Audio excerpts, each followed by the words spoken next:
Hello everyone. Successful and unsuccessful people do not vary greatly in their abilities.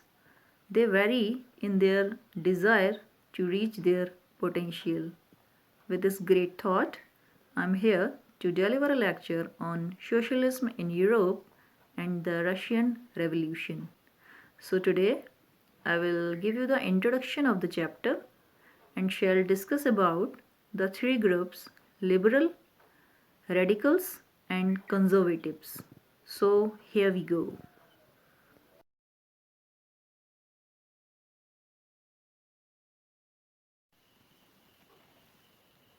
As studied in first chapter, French Revolution has created possibilities to bring dramatically change including equality, fraternity and liberty in Europe.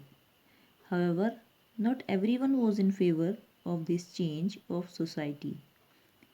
Responses varied from those who want complete change or wishes for gradual shift or wanted to restructure society.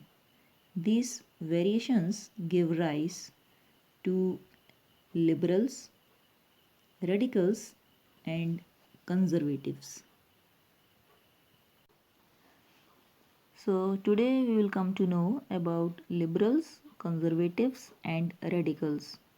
We will also come to know that how did the radicals and the liberals want to transform the Russian society. So, liberals was a group of thinkers, scholars, and philosophers which wanted to change the society. Liberals also opposed the uncontrolled power of dynastic rulers. They wanted to safeguard the rights of individuals against governments.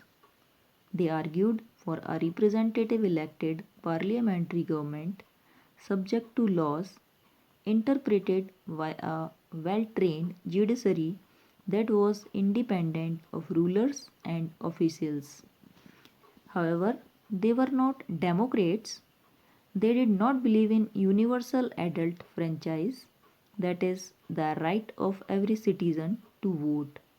They felt men of property mainly should have the vote. They also did not want the vote for women. Next is our conservatives. Conservatives were the group of people opposed to radicals and liberals. After the French Revolution, however, even conservatives had opened their mind to the need for change. Earlier in the 18th century, conservatives had been generally opposed to the idea of change. By the 19th century, they accepted that some change was inevitable but believed that the past had to be respected and change had to be brought about through a slow process. Radicals.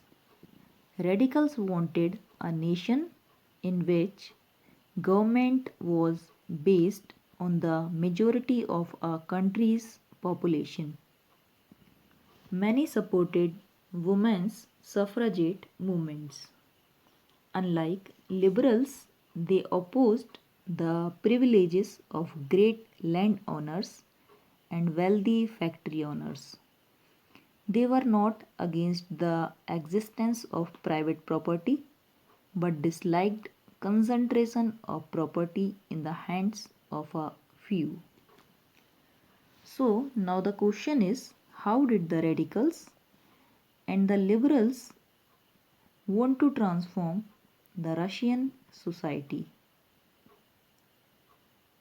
They were in favor of industrialization. They firmly believed in the value of individual effort, labor, and enterprise. They were in favor of the freedom of individuals. They were against aristocracy. So, this is all about liberals, conservatives, and radicals. We will discuss another topic in our next class. Thank you and have a wonderful day ahead.